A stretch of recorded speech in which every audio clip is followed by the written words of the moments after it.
The tires of my old pickup crunched on the gravel driveway, a sound I hadn't heard in 15 years. Every bump in that road was a memory.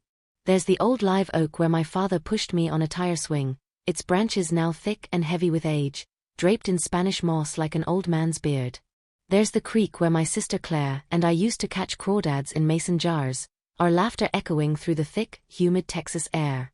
But as I pulled closer to the house, a sprawling white ranch style my father built with his own 2 hands, those warm memories began to fade, replaced by a familiar, cold knot in the pit of my stomach.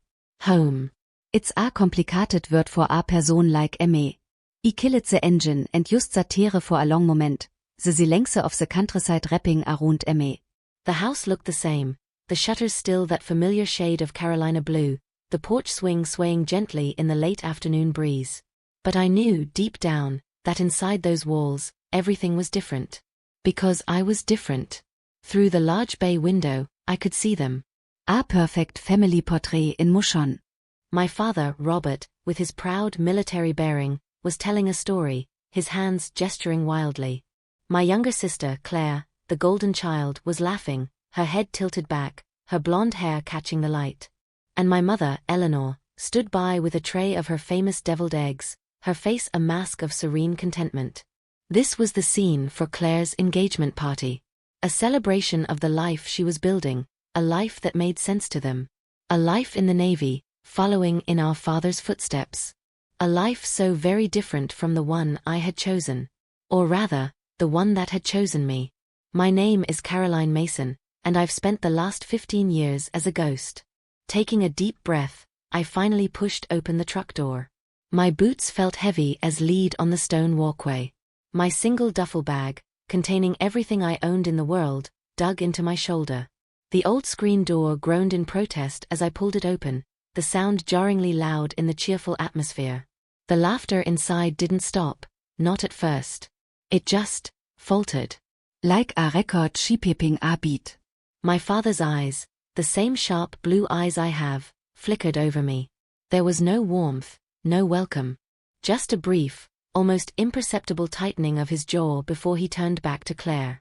My mother's polite smile never wavered. Caroline, she said, her voice as smooth and cool as polished marble. We weren't expecting you for another hour. Your father just finished grilling. She wiped her hands on her pristine apron. Go on and put your bag in the sewing room. Your old bedroom is just overflowing with Claire's wedding gifts. I'm sure you understand. I understood.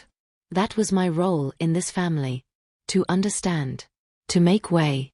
To disappear. Of course, Mom, I said, my own voice sounding distant to my ears. The sewing room was at the back of the house, small and stuffy, smelling of dust and forgotten things. It was where my mother kept her patterns and fabrics, but now it was my designated space. A guest room for a guest who used to live here.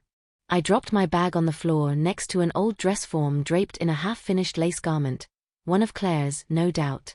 I was an afterthought. An invitation sent out of a sense of familial duty. A box to be checked.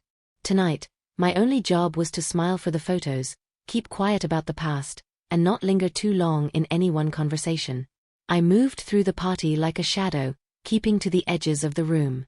The main hall was filled with laughter and the shimmer of white uniforms. Claire's friends, all bright-eyed and full of ambition, filled the space with stories of service and tradition. My father toasted his youngest daughter, his voice booming with a pride I had never earned. To service, he declared, raising his glass. To honor. To the Ashby legacy. Everyone clinked glasses to Claire and her handsome fiancé, Ethan. No one asked about my 15 years away. No one asked why I'd never come home, not really. The story they'd all agreed upon was that I'd tried the military life and failed. That I'd washed out, unable to handle the pressure. It was easier than confronting a truth they couldn't comprehend. I found myself at a fold-out card table near the kitchen, stuck with a few distant cousins who looked at me with a mixture of pity and curiosity. And then, just as the room buzzed with a fresh wave of pride for Claire as she prepared to cut her engagement cake, the front door swung wide open. The party seemed to hold its breath. Major General Miller, a man my father spoke of with a reverence bordering on worship, strode into the room. His uniform was immaculate, his back ramrod straight, his presence commanding the attention of everyone there. His sharp eyes scanned the crowd, sweeping past my father, past the smiling couple, past everyone. And then his gaze landed on me. He stopped cold. The entire party seemed to freeze. In the deadening silence, he moved with purpose, his footsteps echoing on the hardwood floor. He walked directly to my small, forgotten table by the kitchen door. He stood before me, and to the utter shock of every single person in that room, he snapped to attention, his salute so crisp it seemed to slice the air. "Ma'am," his voice rang out, clear and unwavering. Commander Mason. "It is an honor to see you again, ma'am." For a moment, silence was the only response. A thick, heavy silence that swallowed everything. I watched my father's wine glass slip from his fingers, landing with a dull thud on the pristine white tablecloth. I saw my mother's lips part, unable to form a single word. Claire's practiced smile faltered, replaced by a look of pure, unadulterated confusion. In that single, earth-shattering instant, the years I'd been erased didn't matter. The truth was finally in the room, and it had a name. Mine. There's a particular kind of quiet that settles over a childhood home when you've been gone too long. It's an uneasy silence, as if the house itself is holding its breath, waiting to see if you still belong to the memories held within its walls. The morning after the party, that silence was a tangible thing. It was in the way the sunlight slanted through the kitchen windows, illuminating dust motes dancing over the worn linoleum floor. It was in the soft, hesitant hum from my mother as she moved about the pantry, avoiding my gaze while she stacked leftover party platters. I stood in the long central hallway, the spine of the house, and let my fingers drift across the raised pattern of the old floral wallpaper. The roses were faded, bleached by decades of Texas sun. My eyes found their way, as they always did, to the family photo wall. It was my father's proudest display, a curated history of the Ashby family's service and success. There he was, a dashing young naval officer. There was my mother, a young nurse volunteering at a disaster relief tent. And there, in the place of honor, was a new, oversized frame holding a photo of Claire in her dress whites, beaming with a confidence I'd never possessed. The spot where my own high school graduation picture used to hang was conspicuously empty. Not even a nail remained. Just a pale, ghostly rectangle on the wallpaper, a testament to an erased past. In this house, I was the unspoken subject, the chapter ripped out of the family Bible. I had left home at 22, a headstrong girl turning down my father's carefully laid-out plan for my life. A cushy civilian job, a respectable husband from a good family. The truth was, I'd been recruited for something else. Something no one in this small town would ever read about in the local news. I spent 15 years as a shadow, a phantom on missions that existed only in whispers in the back holes of the Pentagon. A life that didn't leave souvenirs for mantelpieces. When I stepped into the kitchen, my mother barely looked up from arranging biscuits on a plate. Therese Coffee, Caroline. "And your father saved you some of the brisket." "Thank you, Mom," I said, my voice quieter than I intended. I poured a cup of coffee and took a seat by the window, my gaze fixed on the ancient magnolia tree in the backyard, its waxy leaves swaying in the breeze. My father strode in, the morning paper folded neatly under his arm. He gave me a tight, curt nod, half greeting, half warning. "So," he began, his tone accusatory, "how long are you planning to disrupt our lives this time?" "Just a few days. Long enough for the wedding," I replied, keeping my voice perfectly even. He grunted. "Good. Your mother has enough on her plate with Claire's big day. She doesn't need any more complications." Claire herself drifted in then, still glowing from the night before, a vision in a silk robe. She flashed me a practiced smile that didn't come anywhere near her eyes. "Ethan's parents want to do brunch at the club tomorrow," she announced to the room. She paused, then finally looked at me. "Are you coming?"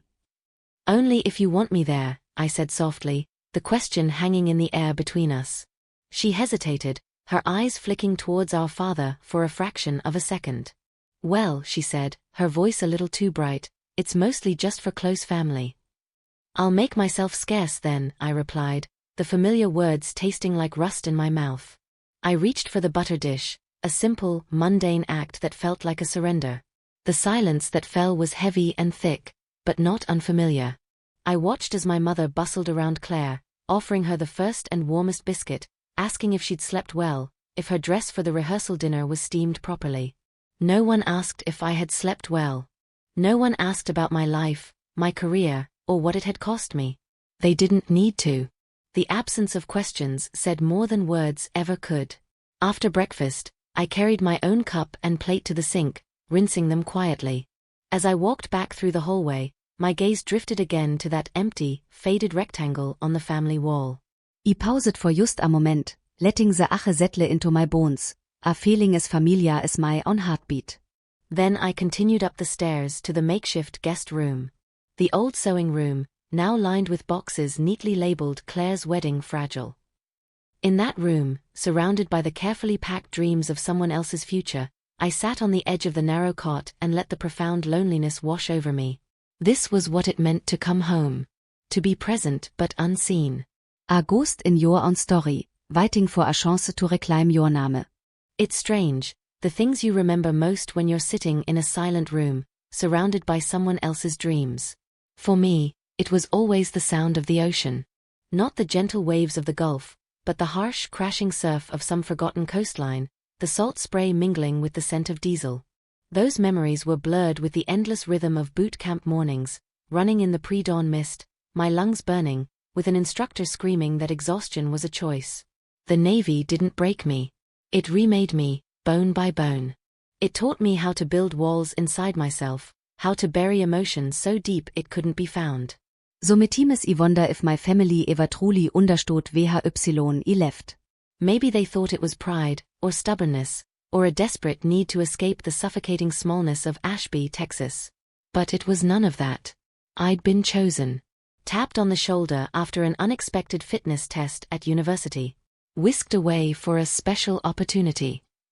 I signed papers I could never speak of, my life splitting in two, the world my family saw, and the shadow world I could never ever name. For years, I sent home postcards from nondescript places. All is well.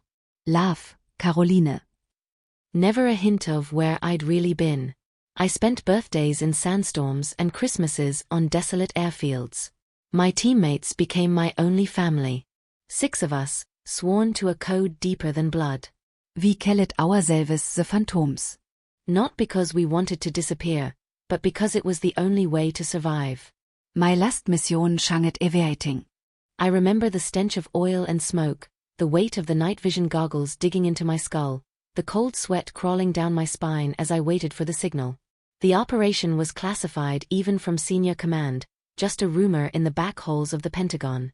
We moved under the cover of darkness, infiltrating a compound where one wrong step, one misplaced breath, would have erased us from the world. We succeeded. But not without cost. 2 of our own never made it home. I wrote the letters to their families myself. My hands were shaking, my words felt hollow and useless, unable to convey the truth of their sacrifice. When the dust settled, I found myself utterly alone. No parades, no medals, just a profound, crushing silence. The only thing waiting for me back home was a family who didn't ask, and a small town that had already written my story for me. A story of failure. I learned to swallow it. Every slight, every whispered question. Every time my mother introduced me as our other daughter, the one who moves around a lot. Even Claire's friends, the few times I'd visited over the years, would whisper when I left the room.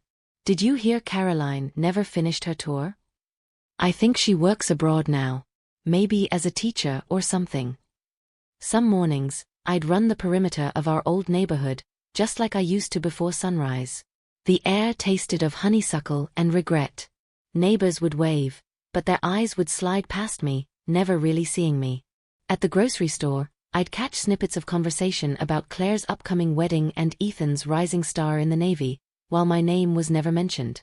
At church, my mother would slide down the pew, placing Claire front and center beside her, while I sat at the edge, invisible.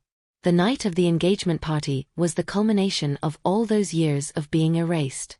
I moved through the house refilling platters and ice buckets, keeping to the edges so my presence wouldn't upset the delicate balance my parents had worked so hard to perfect. Laughter spilled from the living room, where Claire and her friends, future officers, fresh in their whites, told stories about boot camp mishaps and how tough life in the service could be. My mother flitted between groups, her voice pitched just high enough to carry when she spoke about Claire's dedication to duty and Ethan's impressive credentials. I set a tray of miniature quiches on the buffet and slipped back into the kitchen. There, I could breathe for a moment, away from the constant, stabbing reminders of all the things I was not. My father entered, balancing a crystal decanter, his face set in a permanent frown of disapproval. TRY to smile, Caroline. You're making the guests uncomfortable. I mustert a polite grin, feeling it land novere near my eyes. Wouldn't want to ruin Claire's big day. The meal itself was a parade of traditions. Toasts, speeches, the passing of engraved silverware. They set me at the end of the overflow table with a few distant cousins and the pastor's wife, far enough away that my absence from the main table would be noted but never discussed. I watched as Claire raised her glass, her posture perfect, her smile flawless. She spoke about the meaning of service, the honor of family, and how she hoped to live up to the Ashby name. When someone asked about me, she gave a dismissive little laugh. Oh, Caroline? She used to be in the Navy for a little while. But she didn't finish. I think she teaches English somewhere overseas now. A few polite chuckles rippled through the guests. My face burned, but I forced myself to keep eating, my movements steady, my expression unblinking. Then the door opened, and the room shifted. Major General Miller entered. And his salute, his words, changed everything. Ma'am. Commander Mason. The words hung in the air, electric. His gaze never left mine as he addressed the stunned room. I served under Commander Mason in places you will never read about. She is one of the finest officers this nation has ever produced. The kind of hero who doesn't need her picture on a wall to be remembered. My father's glass slipped from his hand. My mother's lips parted, unable to form words. And I saw it then, the crack in Claire's perfect composure, a flicker of jealousy, of fear, of something I couldn't quite name. The conversation moved on, awkward and stilted, but the energy in the room had irrevocably changed. For the first time, people glanced at me not with pity or disregard, but with a dawning, uncertain curiosity. Afterward, as the guests trickled out and the house fell into an uneasy quiet, I slipped outside into the cool night. Alone beneath the oak trees, I let the memory of General Miller's salute replay in my mind. Not for pride, but for proof. Proof that I hadn't imagined the life I'd lived. Vor von fleeting Moment, I wasn't invisible. The truth had surfaced, and with it, a tide I knew I could no longer hold back. That night, the house felt colder than usual. I lay awake in the spare room, surrounded by Claire's wedding boxes, my mind racing. The General's salute had stirred something in me, and more dangerously, in my family. I could hear my parents arguing in hushed, sharp tones down the hall. Mein Name, once a source of quietschemme, now hung heavy and volatile in the air. Unable to sleep, I reached for the small, battered laptop I kept tucked in my duffel bag. Old habits die heart. I logged into the encrypted drive, muscle memory guiding my hands iran my routine security checks. There it was. A flagged alert. Someone had accessed a deeply classified, sealed archive linked to one of my past operations. My last one. The breach was recent. And it originated from an IP address in this very town. My heart pounded against my ribs as I followed the digital trail, my training kicking in. The access point was a university server, Claire's alma mater. It didn't take long to connect the dots. My sister, her curiosity piqued by the General's shocking revelation, had gone digging. Unwittingly, she had stumbled into a web she couldn't possibly understand, tripping old protocols meant to keep ghosts like me buried. But it was worse than I feared. Within hours, rumors began to swirl in the dark corners of the internet. Niche military blogs, anonymous forums. A twisted narrative was forming. A story about a female commander whose record was wiped. Accusations of misconduct. Whispers that my past missions had gone wrong, that I was responsible for the deaths of my men. The story was being weaponized by someone with an agenda. I sat on the edge of the code, the glow of the laptop screen reflecting in my teared eyes. This was no longer about old family wounds. If these stories spread, they could destroy not just my reputation, but the lives and legacies of those I'd served with. Names, details, sacrifices, all at risk of being desecrated. I shoot the laptop, steadying my breath. I couldn't hide any longer. It was time to confront the truth, even if it meant exposing the shadows I'd carried alone for 15 long years. I didn't wait for morning. By sunrise, I was already dressed, my uniform pressed, the lines sharp, my eyes clearer than they'd been in years. My phone vibrated with another message. An official summons. A request for my presence at the local base for an internal review. The words were cold, almost sterile, but the threat beneath them was real. They wanted to bury the story, to erase the evidence, and let the rumors finish what silence had started. The conference room was all harsh fluorescent lights and cold coffee. Colonel Green sat at the head of the table, his fingers steepled, a practiced, dismissive smile playing on his lips. Beside him, a military lawyer and 2 other officers I'd never met. Observers, but not allies. They were here to manage a problem. I was the problem. I placed a small, encrypted drive on the table between us, meeting Green's gaze with a steady, calm resolve. "This is everything," I said quietly. "Mission logs, original orders, communications. Proof of what happened and exactly why it was covered up." He waved a hand dismissively. "Your word against a sealed command report, Commander Mason. Do you really want to relive all that